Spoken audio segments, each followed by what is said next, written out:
Olá, meus irmãos, eu sou Rodrigo Souza, sou cristão, pentecostal, professor de escola bíblica e conservador. Nesse vídeo, eu quero falar sobre a providência divina e o que ela significa para o cristão. Mas antes, aqueles 3 pedidos essenciais. Se inscreva no meu canal, dá o seu curtir e compartilhe esse vídeo. Vamos fazer esse canal Literatura e Teologia ficar conhecido no mundo da internet. A providência divina é uma doutrina bíblica e amplamente respaldada nas Escrituras Sagradas.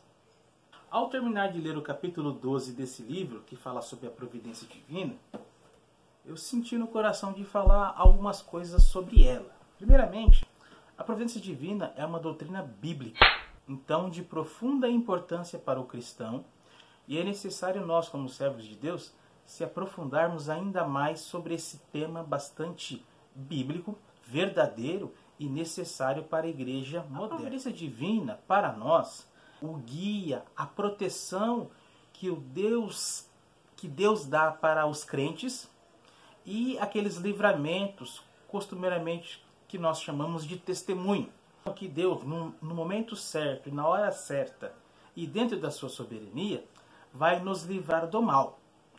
Então, geralmente, quando Deus age dessa maneira, temos manifestações poderosas, demonstrações da sua glória, ou pelo menos nós vamos saber que só poderíamos conseguir a libertação daquele momento se Deus intervisse naquela hora. Apesar de esse pensamento ser bastante verdadeiro, quando não há uma profunda reflexão, uma busca sistemática e verdadeira sobre isso, nós podemos perder ensinamentos importantes que a Escritura nos dá.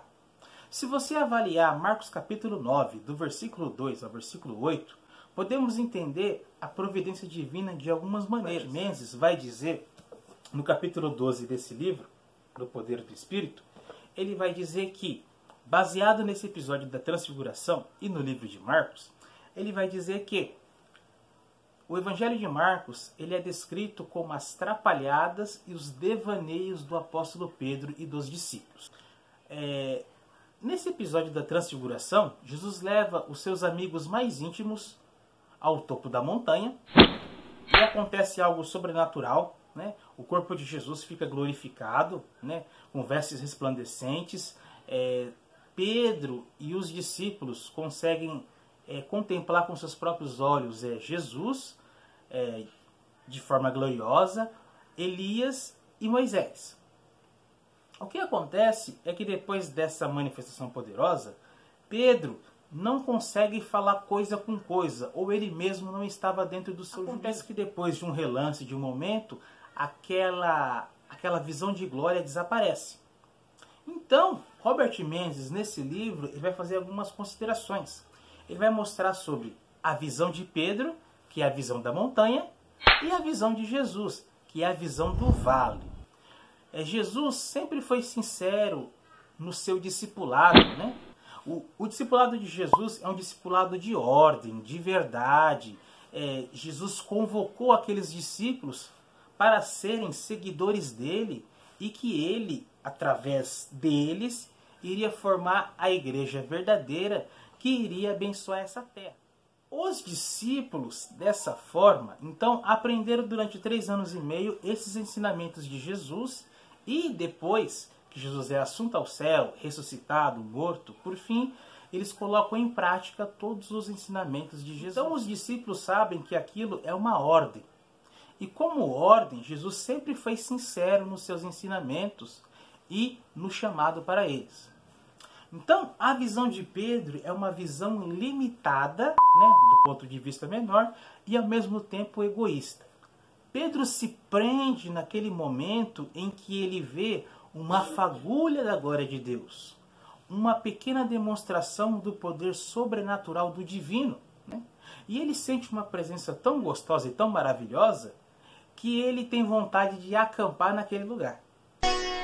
Só que aí, aquela visão, que é o topo da montanha, a visão limitada de Pedro, vai dar lugar para a visão do Vale de Jesus, que é uma visão mais ampla, mais sistêmica, que contém o plano redentor do Pai. é algo bastante interessante. O próprio Jesus, ele se vê no intuito e na direção de cumprir o plano redentor.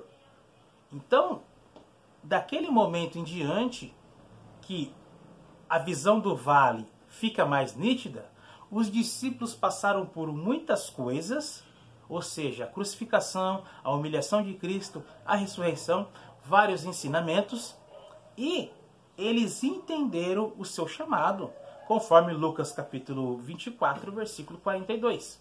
Eles entenderam as escrituras dessa maneira. Então, eles entendem que a revelação divina se dá por meio da palavra viva de Jesus e que essa palavra viva é o propósito principal de Deus trabalhar na nossa vida e por meio da nossa vida também.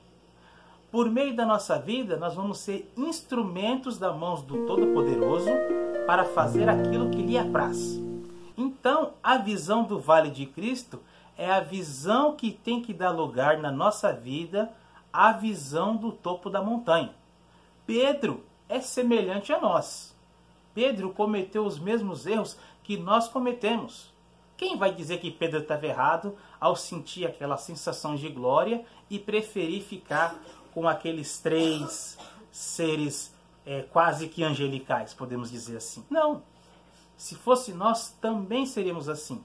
Só que Jesus dá um ensinamento que o plano redentor do Pai, o plano de Cristo, é a visão principal que deve guiar a nossa vida. Então esse capítulo 12 do livro do Robert Menzies é fantástico e tem vários ensinamentos importantes. E isso serve para nós, como bons pentecostais, buscar mais reflexão e termos uma ideia mais produtiva e mais contundente do que é o Evangelho. Então, fiquem na paz do Senhor Jesus. Eu sou Rodrigo Souza, nesse canal Literatura e Teologia. Então, compartilhe esse vídeo, dá o seu curtir e vamos fazer esse canal Literatura e Teologia ficar conhecido no mundo da internet.